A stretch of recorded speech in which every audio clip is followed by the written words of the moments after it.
Hello, I'm Kara Mack, and this is the Ninjababes podcast. What's up, everybody? Thanks for tuning in. I'm super excited because today I'm here with Zuri Hall. What's up, Zuri? Hello, hello. Happy to be here. Thank It's you so for great having me. because you're literally the ninja babe that everybody wants to talk to because, Oh my gosh, I'm honored. I didn't realize that I had that title, but I will well, gladly take it. because, on A&W, if you get to have a good run, like, we get to go talk to you, Right. so. Well, sometimes people talk to me when they have a super wet, not so great run. Okay. So half the people who talk to me want to be, and half the people are maybe a little disappointed. But either way, I'm just honored to be the one that the ninjas get to talk to. I Yes, love it. yes. And we will get into all of the A&W fun in a sec, but I also want to get to know who is Zuri Hall? Like, where did you come from? So I'm really excited to have you. So could you just give us a quick background of just where are you from and just how did you get started in your career? We're kind of going to go through just like, how did you know that you wanted to get into interviews and TV and all this? So just the basics first. Where are you from and how did you get started? Yeah. Yeah, so I was born and raised in Toledo, Ohio, just south of Detroit, Michigan. I went to the Ohio State University. I'm a proud Buckeye. I was on a full academic ride there, and towards the end of my 4 years there, was like, you know what, I really want to do this entertainment thing. I kind of was considering chasing the dream in LA or New York like everyone else, but I got really lucky and stumbled into an online posting to become the face of a local TV station in Indianapolis. So I competed with a few hundred other people, and it was kind of like American Idol, but for TV hosts and local instead of national. And long story short, it was elimination style, so top 10, top 5, and then I got a 1-year position with the station, and it was just kind of momentum building from there. I climbed the local news ladder for a few years. My goal was to be national by 25, and I got that opportunity, moved to New York, never looked back. So here we are, not 25 anymore, but national. That's so incredible. But if somebody had asked you when you were a kid, like, what do you want to be when you grow up? What do you think your answer was back then? Some iteration of what I am doing now, which is what I think is the biggest blessing. I would have said quite literally, probably, oh, I want to be an actress or a singer, some sort of performing artist, because that was my first love. Those were my first loves. And TV hosting is kind of like the natural evolution of that. So I'm still on screens and I'm still on stages, just not quite in the way that, Tiny Z might have expected. Yeah. That's really cool, though. When I was little, I wanted to be a Dalmatian, and how is that working out for you? I don't really see any spots yet, but no. Not yet. Never say never. Keep hope alive. Definitely. Well, from there, I wanted to be a zookeeper and then a veterinarian, and then I jumped to sign language interpreter, which I have worked as an interpreter for about 10 years, and then, but in like the midst of that, I always wanted to model or just be involved with like creative, like making stuff, like creative performance and things like that. And I love sports. Absolutely. And then Ninja Warrior happened, and then I started a podcast, and like, I don't know, it all just sort of like came together in different ways. So Renaissance woman. I love it. A little bit of a lot of things. yeah, it's so fun. Did you have anybody that you looked up to when you were younger as like a role model or someone that you were like, that is where I want to get? Yeah, I definitely did. I would say one big person. I mean, it sounds so cliche because she's Oprah, but the answer really is Oprah. And it's cliche for a reason, right? She's great. I always admired her because she did it all. She refused to stay in the box people put her in. Additionally, she was a black woman. Additionally, she was a black woman from the Deep South who grew up dirt poor. And so to be able to kind of rise out of that situation and not just make the best of it, but make more of it than most humans walking this earth have made, that was always so inspirational to me. I love how many hats she wears. She wasn't just a TV host. She wasn't just a producer. She acts, she writes. The school that she started, it's amazing, her philanthropy also. So I just really have always admired, even from a very young age, how all encompassing her career has been and how kind and truly generous she seems to Have be. you gotten to meet her or not yet? I Oh, have, okay. yeah. So, I've interviewed her and spoken with her a few times now, at least three, maybe four. And I remember the first time that I met her, I was interviewing her and I was freaking out, like so stressed. My pits were sweating and it was like not even a hot day in LA. I gifted her a loaf of bread because it was like the phase where she was like, I love bread. It was kind of a joke. And thankfully she took it with good humor. But from that day on, I realized, no, she's awesome. She's so generous. She's so kind. She makes you feel like you're the only person in the room when she's speaking with you. And she really does pour into you. She gives you those few minutes and you get a little Oprah-ism and you understand very quickly why she is the phenom that she is. That's really cool. And I love when you meet someone and it's like it all comes together and they really are the person that you're anticipating and hoping that they truly are. So Right. Because, yeah, they say don't meet your idols, right? A lot of times they disappoint, but I am lucky enough to say my idols have not disappointed. None so far. I hope she ate your bread.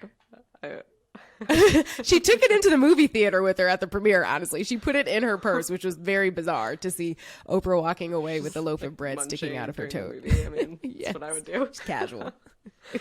So you said that you wanted to be a national host by 25, right? And you achieved that. So what was that opportunity? Like, what was the show? Yeah, I was anchoring a nightly news show in Dallas for the CW affiliate, and I was 24 at the time. And the opportunity came via Fuse Music Channel, like the smaller cable music channel. Yeah, at the time they were owned by Madison Square Garden, and they have had this music countdown show. So kind of think like TRL vibes, but it was called Trending 10, and it was just a top 10 music video countdown. But we had huge celebrity guests on. Rick Ross would pop up. We've had oh my gosh, it seems like a lifetime ago, Paramore. The list goes on and on. Upcoming artists, whatever, some big names, and Rita Ora, Iggy Azalea. Cool. So that was my opportunity. They flew me out. Well, I flew myself out from Texas to New York to audition on air for a week. And then I went back to Texas and just kind of sat on my hands and waited to see if I got it or not. And then they called and said I got the gig if I could move to New York in like the next 2 months or something. So I just packed up, hit the road, drove from Dallas to New York City and hit national by 25. Were you, yeah, it was a fun time. Were you like freaking out? Like, how did you like? Because at that point, was your career kind of just like building in that way, and you were like, okay, like this is the next step? Yeah, I didn't freak out. I was super excited, but I have always, you know how they say you can like set intentions and manifest and really like visualize it and believe it, and that's how it can become real. I never did that intentionally. I think I've just always been that type of person to where I have visualized since I was a kid, like quite specifically, what will this feel like? What will I smell like? What will the smells in the room be like? What will I be wearing? What does success look like? And so every time that I've had a new opportunity, it feels super exciting and I'm so grateful for that opportunity. But there's always been something that also feels very grounded and like I've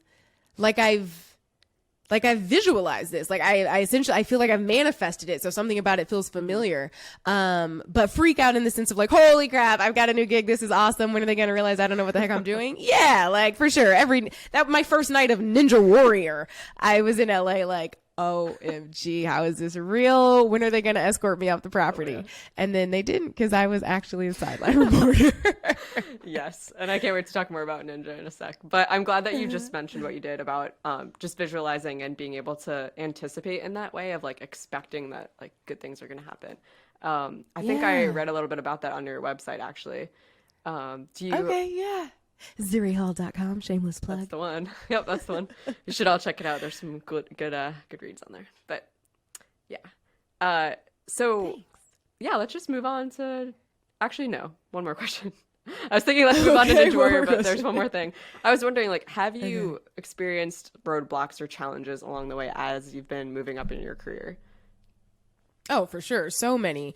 way more roadblocks and challenges than successes. I mean, you know, all we ever see on Instagram and Facebook and all these platforms is the tip of the iceberg, but very rarely do we get to see everything happening underneath the water. And that's the grit, the grind, the determination, the tears, the rejection, the denial, all of which I experience in any given week. Still to this day, you know, and certainly every month. In the beginning stages, all I heard was no. I so desperately wanted a job on TV. I was rejected by dozens and dozens and dozens and dozens and dozens and dozens of outlets and shows. And I do not say that at all dramatically. Like, I sometimes go back to my old emails because I've always been tenacious and I've always been a hustler. So my grind never changed. The world around me just finally started reacting to it differently. So even back then, I was cold calling. I was looking up emails. I was sending resumes, cover letters, follows up to the follow-ups, like just so thirsty and just hungry for an opportunity. And I was lucky if I got a call back that said no. Most of the time, they didn't even care enough to just politely reject me, you know? So that was the first big hurdle, was just being the underdog, which is something that I very much relate to. I've kind of felt like it my whole life in a certain way. You know, I grew up in the inner city in Toledo. A lot of kids wanted to get out, had big dreams, had amazing skill sets and talents, and just didn't have the opportunity or the resources. And so I've always felt like I'm climbing an uphill battle in that sense. But I just, you know, you got to have that grit, right? The tenacity to just get up and try again. And one day you look up and you've made a little bit of movement. It's like, I'll use a wine analogy because I love wine. It's like when you get a little bit of the cork out of the bottle and it's like, oh my God, so much effort. And you go back in, you get a little bit more of the cork out of the bottle. But then towards the end, you're like, oh, wait, we're moving. And it's out. Let's go. Cheers. You know, once you get the wiggle room, it's easier to build traction. I like that. The wiggle room. I have no idea where that analogy just went. So but. But it's like, let me add to that. Sometimes like you're twisting and they like pop little chunks off accidentally of the cork. And you're like, what is going on? You're like, what do I do now? Yeah. Now I have to break the bottle over a bucket and drink the wine out of the bucket. Before? Who? What? I didn't say that. You've clearly done that before. You know, when your options are limited, you got to do what you got to do. Oh man, I love it. So when you're on set at A&W, do you like, we always wonder what's going on there in the in the trailers that we don't get to go into. Do you have like a slew of wine bottles broken into buckets? Like, is that... Oh my gosh, I wish it was half that interesting. It's mostly just mirrors, a small toilet and a couch, and us sitting waiting for them to tell us it's our time to go out to set. No, it's a cute little setup in there. I was so stoked my first season. My trailer had a fireplace in it, and I was like, this trailer is better than where I live. Quite literally. Looks cuter, way more stylish. But yeah, nothing interesting really happens there. The party's out on set, so we're trying to get out there with you guys. True. Here we are.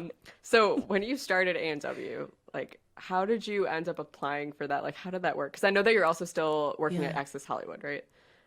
Yep, totally. So basically, yep, I'm still at Access Hollywood. So I'm a full-time entertainment news correspondent and TV host over there. But with Ninja, the opportunity kind of popped up. I heard rumblings that they were, you know, looking for, you know, a sideline reporter. And I already was a fan of the show.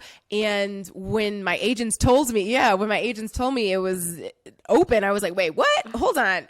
Yes. And they were like, really? Like, I was like, heck yes. What? They're always learning new things about me, like my random facts, the things I like.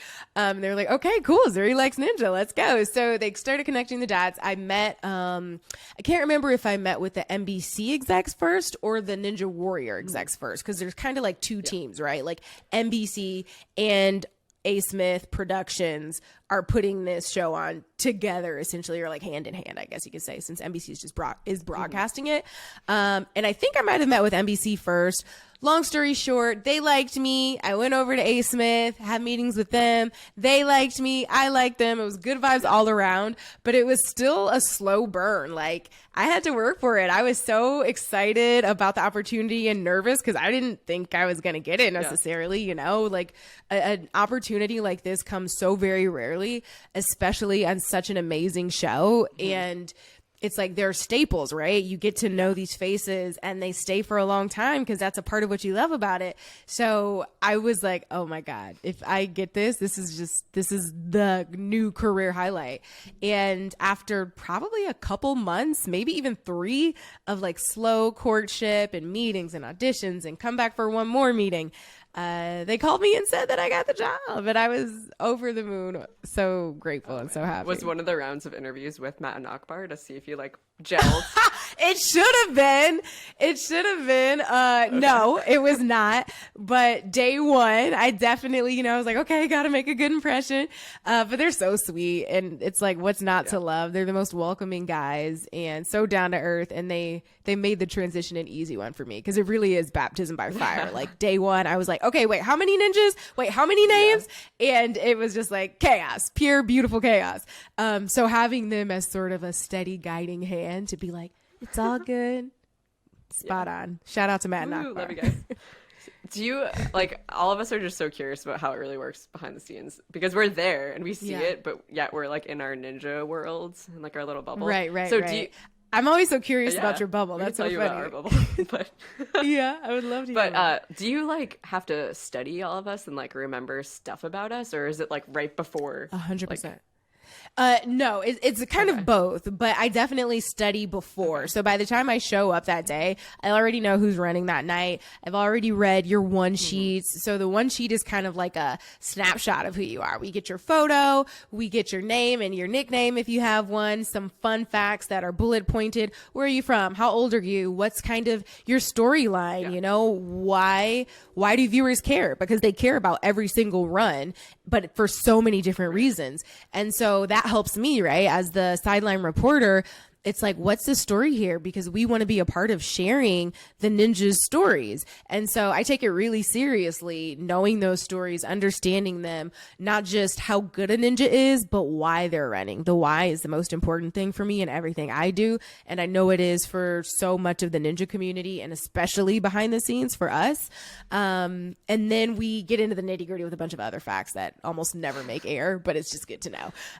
So yeah, we have that. We can get videos where we can watch your submission tapes and kind of get a sense of your personality ahead of time. But I will say the key to actually like surviving a sideline and overnight talking to so many ninjas is first I familiarize myself with everyone in this massive binder that is the size of like 2 literal Bibles.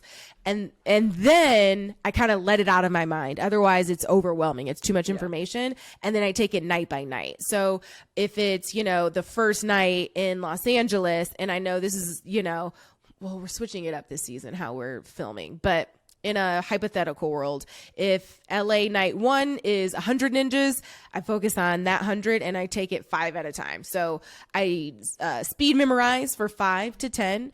And then once those are done for the night, I just completely compartmentalize, let that go, move on to the next 10 in chunks. And then the next night gets easier because there are less people depending on how we're shooting. And then, by then I familiarized myself with everyone. But that's definitely the hardest part because you want to get it right. And it's a lot of stories to keep straight. There's a lot of stories. And I can imagine that you're like, okay, like these ones are coming up. Okay, I'm ready. And then it's like, oh, you're not interviewing any of those. Okay, next one's like... You get it. 100%. It's like, I'll be like, oh, I can't wait. I'm going to kill this one. Once they get to the sideline, boy, I know everything. Backstory, mom's name, dad's name, birthday. And they're like, yeah, we killed that interview. I'm like, wait, what? Can we just do it for me? Because... So yeah, or when they're like, oh, you don't have to talk to that person or we're good for that. And they were like, just kidding. What just happened is crazy. But I'm like on a pee break because they told me I'd have to do it. So it keeps me on my toes, but that's my favorite part. That's so cool. Do you have a favorite sideline outfit? Side note. Ooh, that's a great question. Or like, do they... It's hard to choose. What's fun for me, like all the outfits are great. If I had a favorite so far... I had some cool ones this last go around. You guys haven't seen them yet. The season hasn't premiered for the new looks. The season will actually, when this episode airs, the season will be airing a couple days later because this will be the last Friday of May. Boom. So Okay, got it. Well, then for this season, you guys will see a lovely long-sleeved pink fuzzy dress with a V-neck collar, and I would say that's probably my favorite look this year. Ooh, yeah, nice, so fun. I don't know if I guess you can tell me this. Are those all your own clothes, or it's like set like clothing that's part of? Oh yeah, I can tell you that. So they're set clothes. Yeah, we have a stylist and she dresses myself, Matt, and Akbar. Okay. But what happens is way before we land in the city, we go to the offices and they pull not a bunch of clothes for the guys, honestly. They're pretty consistently in a suit jacket. But for me, at least, they pull a ton of clothes. I'm sure the guys have an amazing selection of suit coats and stuff, but I'll get like the sneakers because I'm running around. So you're also seeing my shoes. So it matters what I'm wearing. Jewelry, jackets, dresses, pants. And then I spend like an hour to an hour and a half trying on all of these clothes, taking all of these pictures. And then the pictures get sent off into the universe. The email inboxes of the executives, basically. And we all kind of collaborate on like favorite looks. Hey, I like this one. I don't like that one. And then they lock in. They pick the outfits that they like best for each episode. Wow. And that's how we do it. So they cover the budget, nice. Which is great. That's so fun. I think it's just so much fun. Like, I was talking to Megan Martin about this, and she was like, if I was the host, like, I was like, what would you wear? And I don't know. It's just like so fun to think about because we love being in the zone, being athletic and like getting dirty and like doing all that. But we like dressing up too and like having a good time. Right. And so duality. It's like, we always, whenever we see you on set, we're like, Zuri looks so cute. Like, oh, thank you, ladies. Same. I'm like, man, I would never look that good just beasting it on the shrinking steps or running up a mega wall. Y'all make it look real good. It's a lot of fun. So, what's your favorite part of being on A&W? Ooh, my favorite part about being on A&W, I would say it really is getting to know the ninjas because I get really invested in the stories, and people are always like, oh, who's your favorite or da da da da. And it's really not like that. Like, I'm always cheering for the ladies. So one, that's just who I'm always gonna want making it the farthest down the course. But it's more like I get invested in the stories. And so I really want people to do well for the same reason that a lot of the viewers at home do, which is that we get it. We get the reason because you're sharing your story with us or your struggle or your triumph over tragedy. And so I'm invested in that. So I really do just want everybody to do the best they can, as corny as that answer is. But that's what I love most is being a part of sharing those stories. I really love the parts that, one, the obvious is just the course, right? Seeing people fling themselves in the air, somersault, and then land with insane grip strength on the tiniest of shelves. I'm just like, what? And every season they just up the ante, so it's wild. But that's obvious, so that kind of goes without saying. But yeah, it's the stories for me. It's the sense of community. What really struck me the first season was it's an individual sport and only one person can walk away, with that $1 million. And yet ninjas are on the sideline cheering on their competition, their technical competition with such passion because they're also their friends. And I'm like, wait, this guy is literally coaching him on how to make it, a few steps further than he did, even though if he makes it this far, it'll knock him out of the top 10 or whatever it is. And that's always just blown my mind. It's very rare that you get communities like that. And they're special. So to see that on the national stage is really cool that you can compete and still collaborate. Yeah, I think that's probably everybody's favorite part about Ninja Warrior. It's just like, it's so true. And it's not just like for TV that we're there cheering. It's like, we really mean it. This is truly my friend. And like, it's the same way we are in local competitions when we compete in the league in our states. It's like, yeah, like I want to see my friends do better than I just did because I know it's going to unlock even more confidence and like passion and excitement in them, and I'm going to share in it. And so, of course, like I want to win. Like we're all competitive. Yeah, we're no all doubt. competitive for sure. But like there is something so special about the community, and we really treasure it. So right, yeah, it's beautiful. All right. So if you were going to jump on the course, what's the one obstacle you would love to try and the one that you would hate to try? Well, the one that I think I might be able to survive is the shrinking steps, which is just one, because it's the easiest. And that's not even to say it's easy. And two, I've just watched it at this point so many times. It's the one thing we always see that I think I've kind of figured out how I could blaze through that one. One that I would really love to try. I want to try like bridge run, because not because I think I would be good at it. I think I would be terrible, but balance obstacles are the thing that I would be least interested in doing. And I just want to see what it feels like, because I think of running across that and I am swamped with fear. So when I see people actually do it, I'm like, do they feel at all how I'm feeling for them? So I just want to run and see if it feels as stressful in the moment as it can would. be stressful if you think too hard about it. It's like you just got to do your it, steps right? and go. Like, do not stop. Like, it takes commitment. Like, as soon as your feet leave the ground, that's it. Whatever you thought you were going to do half a second ago is what you better do. There is no remixing those balance obstacles. Yeah, I remember my first season 10 in Philadelphia. We had the Broken Bridge. I get them mixed up. Broken Bridge, Unstable Bridge, the one with all of the broken bridge. Sometimes they rename them too, like halfway through. But I remember that was my first time like on an A&W balance obstacle like that, and it was just like such a rush of like, it's like, okay, I'm moving my feet as fast as I can and I'm going and I'm feeling them move and like I'm almost to the end, and then when you make it, it's just like insane. It's every time it's just so crazy. Right? Oh my gosh, I cannot even imagine. Can't imagine. I'll just watch y'all do it. You're good at it. I'll stick to what I know. One day I'd totally love to be your buddy and like show you some ninja obstacles.